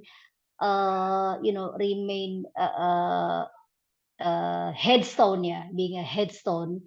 And also dealing with KPU, who is very accommodative and have a strong tendency to comply with political parties' demand and requests instead of consulting with public and civil society in promoting a better and stronger affirmative policies in order to promote and also to increase women's political participation in Indonesia. So I don't have a lot of things to say. Instead of we are praying and we are doing what we can do to really safeguard these upcoming elections. And we are hoping that we can still have an opportunity. We can still have more allies to further advancing advocacy agenda for women's political representation in Indonesia. Thank you, Amel. Yeah, thank you very much, Mbak Huria. So Briza, how do you see the Indonesian election this year? What should the Indonesian civil society do? Because there is a warning in the situation in Indonesia. Yeah, actually, just yesterday, as we prepare the deployment of the observer, to be honest, understanding or giving deep appreciation on the electoral processes of Indonesia is one of the biggest challenges in forming the best methodology that we can give, because as you all know, as you also mentioned, you have the complex electoral processes, and at the same time, the archipelago, it is one of the biggest archipelago. The country is really big also for us to cover, but actually we really appreciate the efforts of the civil society organization in helping us to deeply understand what's happening. At least we have a good context and landscape. What are the electoral issues and challenges being faced right now? Actually, the efforts, the perspective of the CSO, it's very actually helpful for us. It helped us identify what would be our areas of focus. to share with you, actually, we have finalized it. So actually, we will be looking at with the legal framework. So that's one. Number two is the issue on abuse of state resources in elections. That's second.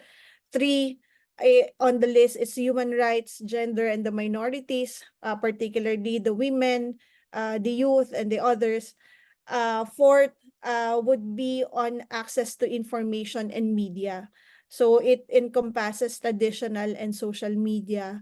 And last is the campaign period, because that's the only period that we will cover, but at least it will cover the workings of the political parties and the candidates. So that would be the 5 areas of focus of the election observation mission. So yeah, thank you, Amalia. Yeah, thank you very much, Briza. Well, I believe Mas Isak from IFES have a question. Mas Isak, I invite you to convey the question directly. Thank you, Mbak Amalia. Thank you to TI Indonesia and also the speakers. I'm wondering about the activities that is planned by ANFREL and also other Indonesian election observers when it comes to statements. So do you have statements planned to convey about the situations before the elections, during election day and afterward? And will this be provided in the form of a written statement, or will it be something of this format, such as a webinar? So just asking the colleagues, because I noted, if I'm not mistaken, Briza, that there are only a handful of international observers currently in Indonesia. However, we do realize that there are a lot of Indonesian election observers, and it's also very much interesting if we were to get insight from both international and also domestic observers, what they think about the day before the election, during the election, and the day after, what it looks like. So just checking on those reporting schedule. Thank you very much. All right. Okay, so Briza, maybe you can Yeah, answer. I'll go first. Yeah. So actually, for the schedule of statements, so there was one statement today released by ANFEL. So it's just a launch statement. What would be our objectives, at the same time, what will be our methodology. So that's already released today, this morning. And then the second statement, actually, it's not a statement, it would be the interim report of ANFREL. It will be released on February 18 through a press conference. So we will announce probably in the upcoming days where will be the venue, but it will be released through a press conference. And then at the same time, we will also be releasing it through social media channels. With regard to the report, this pre-election, this remaining days for the campaign, and then on election day and post-election. So we will not be releasing in between these dates starting today up to election day. It will all be released on the 18th. So yeah. Thank you. Yeah, thank you, Briza. Kavi, Mbak Huria, or Teh Neni, do you want to respond to Mas Isak question?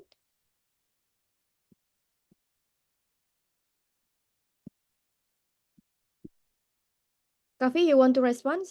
Yeah, go ahead. Okay, yeah, Mas Isak, thank you. So yeah, as Briza said, because we also work together with ANFREL, right, for this upcoming election, for this observation mission, and also we have our own press conference or webinar or the media briefing for this election. So we have planned for on 10 February. On 10 February, we have planned to cover all of the campaign funding. Finding. So we plan to discuss about our finding on campaign, including the campaign funding, including the campaign violation, and many more. And also on the election day, on the polling day, we will have also the press conference or the media briefing about our finding on not only in the counting process, not only in the voting process, but also in counting. 18 event with Anfrel, we will also join them. Okay, Kavi. Well, I'll go to Mr. Commissioner Socorro B. Inting. Yeah, please, Mr. Socorro. You can ask the question.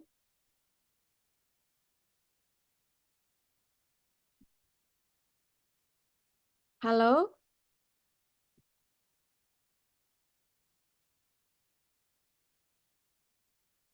Can you hear me? Yeah, Mr. Commissioner. I didn't hear anything.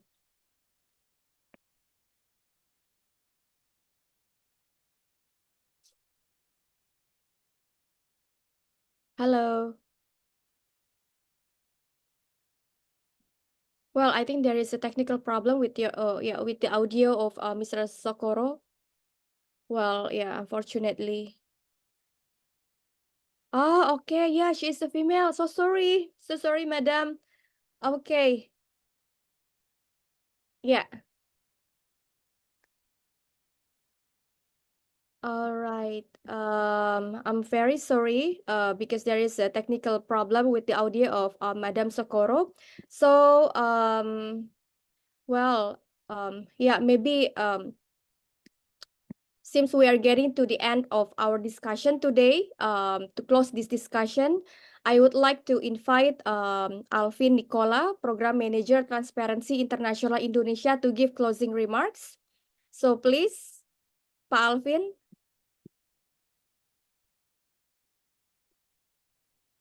Yes, thank you, Mbak Amel, and thank you everyone for being able to participate in today's discussions.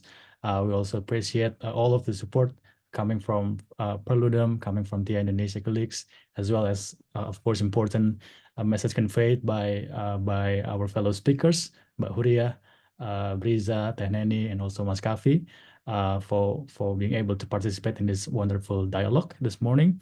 In less than a week, we will find out whether our election will reflect the passions and hopes coming from the people or a handful of political elites. And coming and listening to your presentation this morning, we understand that our elections this year will persist in a democratic crisis context, as well as critical junctures, particularly when it comes to political segregation, as well as political elites crisis, as well as for us also present the opportunities to accelerate the demand to overcome opaque political financing problem, financial barriers for women politicians, as well as the willingness to supply reforms to that effect. So from our organization, Transparency International, always believe that this momentum is definitely important to seizing this demand side opportunities. Based on our recently launched CPI, Corruption Perception Index, corruption in political sectors is remain a problem in the country. It also reflects a very complex and it requires the systemic and also comprehensive work from all of us. When it comes to campaign finance regulation, for example, in our country is basically systematically designed to avoid accountability and justice. But however, until now, we also understand and see directly that there is not enough actions to respond to that particular problem. So finally, we hope that through this important discussion this morning, we hope to enrich our collective knowledge, as well as increasing frameworks and practice as an allies. And also, we're already planning to invite all of you again after elections, perhaps to again discuss more comprehensively, calculate, and also imagining the future of our Indonesian democracy afterwards. Thank you again for everyone for the contribution. Yeah, thank you very much, Mas Alvin. By the way, my bad, there is one agenda that I skipped.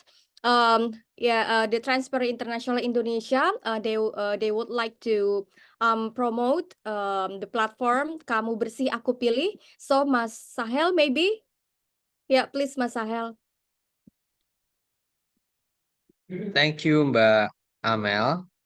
Hello, everyone. Let me introduce our platform, kamubersihakupilih.id. Kamubersihakupilih.id is a digital portal initiated by Transparency International Indonesia with a specific mission to help monitor the integrity of the 2024 election. This platform serves to function first as a knowledge portal where visitors can view the track records of legislative candidates, data of political funding and campaigns, and much more. And secondly, the portal also serves a channel for the public to report election violation. This second function is currently being emphasized as we approach the end of the campaign period. Speaking more about kamubersihakupilih.id as a reporting channel, it is designed with the principle of simplifying the reporting process for users. This is why a report can be submitted via WhatsApp chat without the need for any specific registration process. Simply by starting chat and sending a greeting like "Hi," the bot will automatically respond and inquire if you wish to report a specific violation.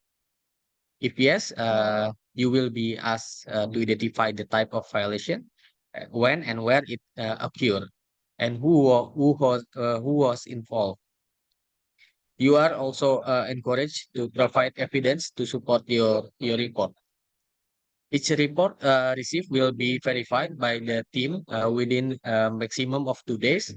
The number of incoming reports, both verified and rejected, will be reflected in the statistical data accessible on the website kamubersihakupilih.id. There you can also observe trends in the types of violation and their perpetrators, such as instances of vote buying being the most common violation, often the perpetrator is by campaign teams. Meanwhile, for the geographical distribution of violation, you can view it on the display map. For example, you may find that the majority of election violation occur on the island of Java. That concludes my brief overview of kamubersihakupilih.id. For further information, you can always learn more at kamubersihakupilih.id. Thank you, Mbak Amel. Yeah, thank you very much, Mas Sahel, for the introduction of the platform Kamu Bersih Aku Pilih, or You Are Clean I Vote, a platform to report election violation initiated by the Transparency International Indonesia. So, the very end of the discussion today, I also want to thank our great speakers for their time. Thanks for being with us today, and thank you for all participants. I believe that all of us had a great time and learned so much from Mbak Huria, Briza Tehneni, and also Kavi. I remember a phrase used in the election festival that Perludem organized yesterday with Puskapol UI. Voting is right, observing is a must. Democracy doesn't sustain itself. Likewise, free and fair elections are difficult to actualize without the supervision of many people. There are many political rights that cannot be exercised by all citizens due to the limited access and various challenges. So make sure the right to vote is protected, everyone can participate freely, as well as ensuring that elections proceed according to electoral principles is very critical. Especially, there is a warning political situation in Indonesia today, which fosters the urgency to observe Indonesia's election this year. Hopefully, the presence of international election observers will make electoral actors to be more mindful, because the international is watching, you better be good. So thanks for having me, everyone. Have a good day. Thank you, everyone. Everyone. Thank you, Mbak Thank Amel, you. everyone. Thank you, Amel. Thank you, Mbak Thank Huria. you, Thank you, everyone. Thank you, Teh Riza. Thank Neni, you, Mas Farida. Raffi, Mas Thank you, Alvin, Mbak Hur. Riza, Actually, I and cannot hear your everyone. voice clear. Ah, Thank you. oke, Teh. Heeh. Okay. Aku izin dulu. Bye-bye. Izin leave.